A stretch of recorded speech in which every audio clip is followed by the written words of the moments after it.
Yo, what's up guys, this is Negative, and today I'm going to show you guys how to do reliable and consistent pivot down tilts on a GameCube controller. And I'm talking about frame one pivot down tilts, not the ones where you're waiting to press A so you don't get down smash, not the one where you're slowly moving the control stick down to make sure you don't get down smash.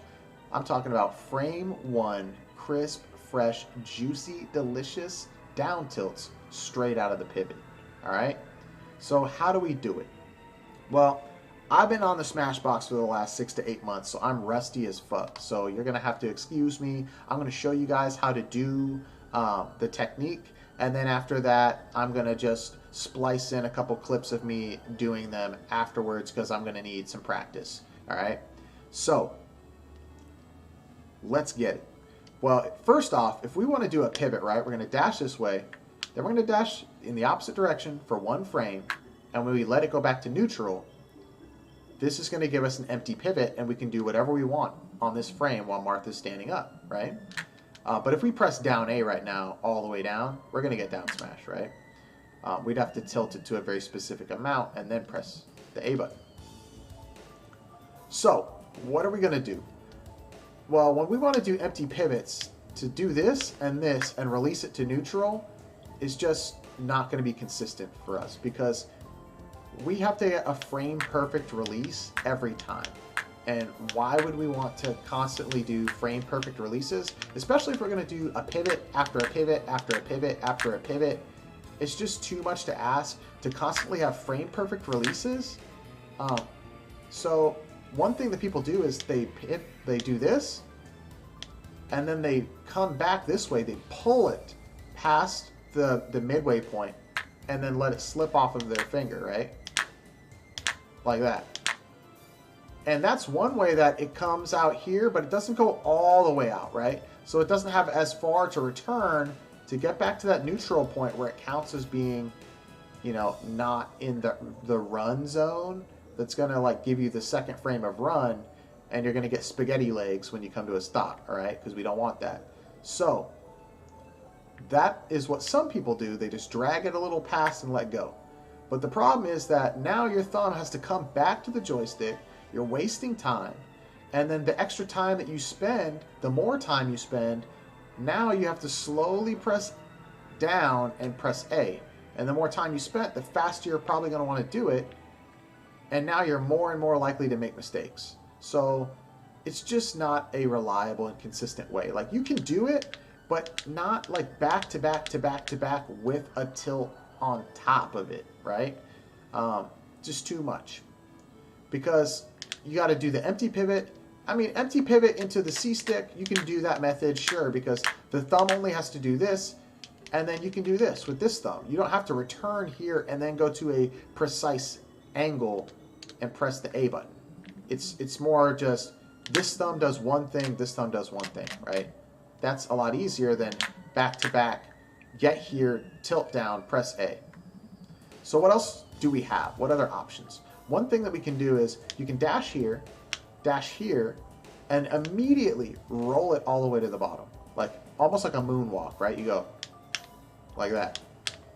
And what that's going to do is it triggers, like, on one frame it triggers the dash in the opposite direction, and then when you immediately roll it out of the run zone so that you don't get spaghetti legs, right?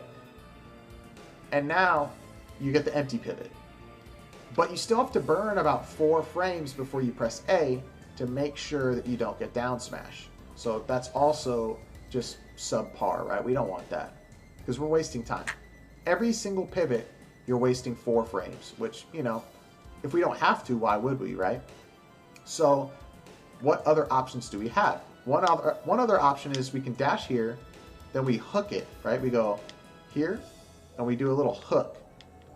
And the hook activates the dash, comes back, and now we get the empty pivot, but we're also at the height for the down tilt. So when we press A on frame 1, we can get that down tilt as soon as we press it. We don't have to wait. The problem is, one, now we're not using the gate, the controller's octagonal gate, to guide our movements, right? Before we could go like this. So it's a very consistent pivot because the motion is guided by the controller's frame itself. Now we're just like free form, like, you know, we're just like floating out here, and we have to do a very precise movement with our thumb. And so if we end up curving the hook too low and press A, we're going to get down smash. And also, if we take too much time to curve around, we waste extra frames getting back to neutral before we press A, and so it's still not even frame 1. So this is also subpar.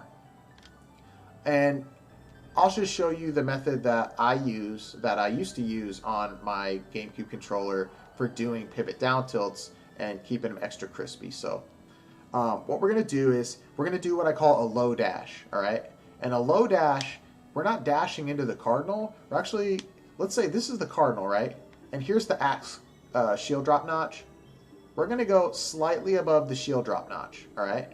Just enough to where it's still going to trigger the dash, but we're still pretty low. If you're too high up, you risk getting a down smash. So the lower you are, the easier it is. You're in at, it's going to give you the down tilt, all right? So next, once we've hit a low dash, we're going to hit the low dash on the opposite side, right? So once again, you know, here's the notch. We're just a little bit above the notch. And then if we go into the notch, and we press the A button, you can see Martha's standing right now. This is frame 1. We're going to get pivot F tilt. That is a consistent setup to do pivot F tilts. But we want pivot D tilt, right? So we're going to do a low dash above the notch, right? Switch sides. We're going to get another one just above the notch. And now, if we're in the notch, I already showed you, we get pivot F tilt, right?